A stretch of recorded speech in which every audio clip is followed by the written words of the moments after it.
जैसा मेरा इन्होंने परिचय कराया कि दहेज विरोधी क्षत्रिय संघ, आखिर ये राजपूत समाज को दहेज विरोधी क्षत्रिय संघ बनाने की जरूरत क्यों पड़ी? कुछ समय पहले बुजुर्ग वगैरह सारे सामने बैठे हैं, आप लोगों को याद होगा ये प्रथाएं बनी थी कि जब बच्ची की शादी होती थी उस समय कुछ न कुछ दहेज स्वरूप या जो नया घर बसता है उसके स्वरूप बच्ची को आशीर्वाद स्वरूप कुछ न कुछ देते थे। लेकिन इस प्रतिस्पर्धा ने हमारे राजपूत समाज में जो हम पैसा कमाते गए, राजपूत समाज ने प्रतिस्पर्धा के चक्कर में, चाहे मेरे पास व्यवस्था है या नहीं है, लेकिन अगर मेरे भाई ने दोनों हाथों का गहना दे दिया, गाड़ी दे दी, तो मैं भी कहीं न कहीं से व्यवस्था करूंगा। अभी बात चल रही थी कि जमीन बेचे नहीं, जमीन वो नहीं बेच रहे, जमीन हम बिका रहे, और वो भी दहेज के मार्फत। आज अगर राजपूत समाज की ज्यादातर जमीनें बिक रही है तो वो सिर्फ दिखावे के कारण से। 25 साल की हम मेहनत करते हैं, लेकिन 3 घंटे के दिखावे के चक्कर में हम हमारी जमीनें बेच देते हैं। अभी बहुत जैसे दलपत सिंह ने कहा कि राजपूत समाज के बच्चों को यहाँ पे सम्मान किया गया, वो राजपूत समाज के बच्चे गौरव है, गर्व है, हमें उम्मीद है, लेकिन वो गर्व शर्म से कब सिर झुक जाता है जब उन्हीं के माता पिता या वो बच्चा बच्ची वालों से मांग कर देता है कि हमारे को 11 लाख 21 लाख दोनों हाथों का गहना गाड़ी घोड़े चाहिए। एक तरफ तो आप कहते हो कि मेरा बच्चा सक्षम हो गया, और दूसरी तरफ आप अपने जो सगे बनने जा रहे हैं उनके सामने झोली फैला देते हो। कहाँ का न्याय है ये बताइए आप? हर कुछ सब कुछ बच्ची के पिता पर लागू होता है, जब से बच्ची की सगाई होती है तब से लेकर जब तक बच्ची की मृत्यु ना हो जाए तब तक। इस विषय पर गौर करना चाहिए हमें कि राजपूत समाज आज अगर आर्थिक रूप से पिछड़ रहा है तो इसका सबसे बड़ा, अगर मैं किसी को गुनाह मानता हूं तो वो दहेज जैसी कुप्रथा है। इस कुप्रथा पर हम सबको मिलकर भी लगाम लगानी चाहिए। हम तो सिर्फ विचारों के माध्यम से समाज में जागृति लाने का काम कर रहे हैं कि किसी भी तरह से राजपूत समाज सुधर जाए, राजपूत समाज के ये बात समझ में आ जाए कि आने वाली बच्ची जो बहू हमारे घर के बन के आ रही है वो भी किसी की बेटी है, और उस बेटी के पिता के सामने हम झोली क्यों फैलाते हैं? जिस तरह से हम अपनी जमीन की बोली लगाते हैं, जानवर की बोली लगाते हैं, आप समाज के सामने अपने बच्चे की बोली लगा रहे हैं। लगा रहे हो नहीं लगा रहे हो, हकीकत लगा रहे हैं। इस बच्ची के या बच्चे के बोली लगाना बंद करो। सक्षम हो गया है तो मांगना बंद करो। फिर कहते हो लंबी चौड़ी एक लिस्ट दे दी जाती है बच्ची के पिता को कि आने वाले समय में जब बच्ची की शादी होती है तो आप दोनों हाथों के गहना गाड़ी घोड़े बुआ सा काकी सा दादी सा जो भी है उन सबके भी अंगूठी चेन वगैरह देंगे। क्यों साहब?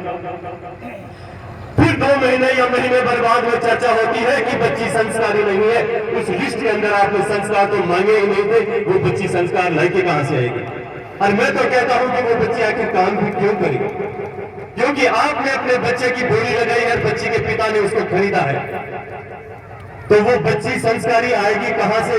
उसने देखा है, परिस्थितियां देखी है, आपके मोल को देखा है कि मेरे बच्चे मेरे पिताजी जब मेरी सगाई करने के लिए गए तो मेरे पिताजी को सामने वालों ने कितना मजबूर किया, कितना लाचार किया, हर चीज के लिए लाचार किया। इतनी जवानी होनी चाहिए, इतनी अंगूठियां होनी चाहिए, इतनी चेन होनी चाहिए। क्यों? आपके बच्चे की सगाई हो रही है, अगर आपको इतनी खुशी है तो आपके काकी सा दादी सा बुआ सा आपके है ना, तो आप दो ना, उनसे क्यों मांग रहे हो? खुशी तो आपके घर में भी है।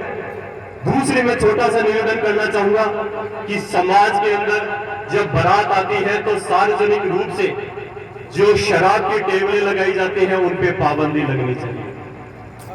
दिखावा प्रथा में हम लोग बहुत बर्बाद हो चुके हैं। मेरा मानना है या आप सबका भी यही मानना होगा कि वो व्यवस्था हम करते हैं तो बारात के लिए करते हैं। आप सब सामने बुजुर्ग बैठे हो, जब पहले बारात आती थी तो बारात भवन में 5-7 बोतल या पेटी 2 पेटी दे देते थे, यही व्यवस्था है। लेकिन दिखावा प्रथा ने हमारे को वो व्यवस्था को कुप्रथा में बना दिया, उस प्रथा को कुप्रथा का रूप दे दिया। आज बड़े बड़े टेंट लगा दिए जाते हैं, वहां पर आम जन 36 कौमों के लोग हमारे जो व्यापारी है वहां पे आते हैं और हम उनके कंधे पे हाथ रखते हैं, उस टेंट में ले जाते हैं और उनको शराब पिलाते हैं, और फिर वही लोग हमारे समाज की बहन बेटियों पर हमारा वीडियो बनाते हैं और सोशल मीडिया पे डालते हैं। तो मैं हाथ जोड़कर मारो कि आप सभी आज इस जयंती पर एक प्रण लेके जाए। मैं सभी का नहीं कहता, लेकिन जिसने भी अगर 5-10 आदमियों ने भी यहाँ पे प्रण ले लिया कि आने वाले समय में मैं मेरे बच्चे की बोली नहीं लगाऊंगा और सार्वजनिक रूप से शराब का बहिष्कार करूंगा। आपको देनी है, बारात मांगती है, दीजिए, लेकिन वहां पर जहां पर आपने बारात को रुका रखा है, जिसे हम बारात भवन कहते हैं, सार्वजनिक रूप से इन दो चीजों का आप दिखावा बंद कर दो। हम बच्चे वालों से ये कहते हैं कि आप मांग मत कर दो, बच्चे के पिता से ये कहते हैं कि आप दिखावा बंद कर दो। अगर आपने इन दो चीजों में भी सुधार कर लिया तो समाज में बहुत बड़ा परिवर्तन हो जाएगा। बच्चे के पिता से एक ही निवेदन, मांग ना करें, बच्चे की बोली ना लगाएं।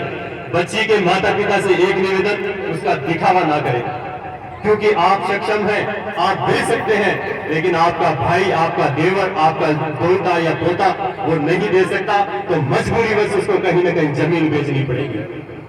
इसलिए आज इस विचारधारा को 2.5-3 साल से हम लोग गांव-गांव घूम कर प्रचार कर रहे हैं, राजपूत समाज को जागृत करने का प्रयास कर रहे हैं। राजस्थान से बाहर भी 8-10 राज्यों में जा चुके हैं, वहां पर अच्छा रेस्पॉन्स मिल रहा है। लेकिन राजस्थान में अगर कहीं न कोई प्रचार, सिर्फ 5 या 6 जिले हैं जिनके अंदर ये सारी प्रथाएं चल रही है। अपने जोधपुर से लेकर झुंझुनू तक आप चले जाइए, इससे आगे अगर आप धौलपुर, सवाई माधोपुर, बाड़मेर वगैरह जाओगे, वहां पे मांग जैसी कोई चीज नहीं है। लेकिन इन 5 जिलों के जो हम राजपूत समाज के लोग हैं, इन्होंने इतनी ज्यादा कुप्रथाएं फैला दी है, और आजकल तो दारू में भी ब्रांड होने लगे। बेग पाई पर बचा है, इनको तो आपको कोई पूछता ही नहीं है, उसमें भी 4-5 हजार की दारू। आज एक छोटा सा उदाहरण देना चाहूंगा। आप बच्ची की शादी में 50 से 60 लाख रुपया खर्च करते हैं ना, मामूली है, 20-30 लाख भी होते होंगे। लेकिन कभी आपने सोचा है उस बच्ची का आपने अकाउंट यानी खाता भी खुला रखा है क्या? उस बच्ची का किसी बैंक में खाता खोला हुआ है क्या? मेरे ख्याल से नहीं है। अगर खाता खोला हुआ भी है तो उस बच्ची के अकाउंट में क्या 5 या 10 हजार रुपए भी है? नहीं है। फिर ये लाखों रुपए आप किस लिए लुटा रहे हो? सिर्फ समाज को दिखाने के लिए? छोटी सी बात आप लोगों के समझ में क्यों नहीं आ रही कि सिर्फ 3-4 घंटे के दिखावे के चक्कर में हम खुद तो बर्बाद हो ही रहे हैं, लेकिन हमारे समाज को भी बर्बाद कर रहे हैं, कलंकित कर रहे हैं। कलंकित इसलिए शब्द बोल रहा हूं क्योंकि हम हमारी जमीन को, जो मां कहते हैं, उस जमीन को बेचना पड़ रहा है, इस मजबूरी की वजह से बेचना पड़ रहा है। तो ये क्योंकि समय की पाबंदी इन्होंने पहले लगा दी। आज सामने बैठे हैं, 2-1 बातें और छोटी-छोटी शॉर्ट जल्दीबाजी में कहना चाहूंगा। आज नावा टेवा कुंडली के चक्कर में भी कई रिश्ते नहीं होते। आप सब बुजुर्ग सामने बैठे हैं, दादी साहब वगैरह भी सामने बैठे होंगे, आप उनसे पूछो उस समय कोई कुंडली मिलान नहीं होता था, कोई लगन मिलान, वो आपके बारात में जाते और दूसरे की भी शादी करके ले आते थे, और वो रिश्ते आज भी निकले, आज भी निकले। आप सब सामने उदाहरण बैठे हैं इसका। लेकिन आज हमारे को कहीं ना कहीं भ्रमित किया जा रहा है, और भ्रमित भी इसलिए कि 16 उसके 36 गुण नहीं मिले, 12 गुण मिल रहे हैं, उसके जन्म कुंडली में मिलान नहीं हो रहा। मैं कह रहा हूँ, ये दलपत सिंह जी सामने बैठे, इनका बच्चा है, मेरी बच्ची, हम दोनों हॉस्टल में भी साथ रहते थे, राजपूत हॉस्टल में। हम दोनों ने बच्चे की सगाई कर दी, शादी नवंबर में।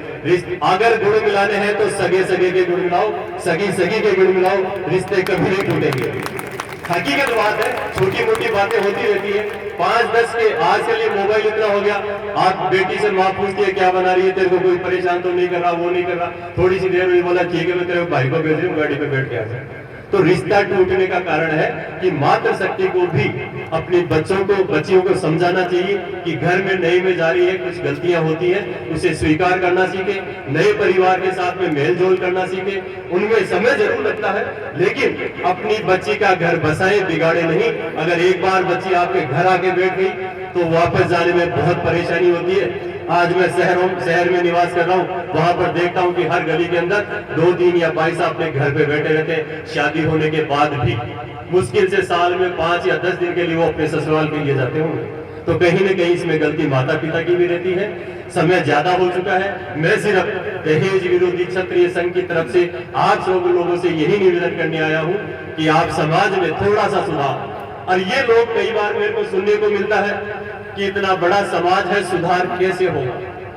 लेकिन मैं आपसे निवेदन करना चाहता हूं कि व्यक्ति से समाज बनता है, समाज से व्यक्ति नहीं। अगर आपने अपने आप में सुधार कर लिया, किसी दूसरे की तरफ मत देखो, आपने अगर अपने आप में सुधार कर लिया तो समाज स्वतः ही सुधर जाएगा, क्योंकि समाज हम हैं। आप सभी से निवेदन, आप लोगों ने मेरे को समय दिया, मान सम्मान दिया, दहेज विरोधी विचारधारा को सुना, क्योंकि पीछे से आवाज आ रही है कि हुक्म समय ज्यादा हो रहा है, माफी चाहूंगा कोई गलती नहीं।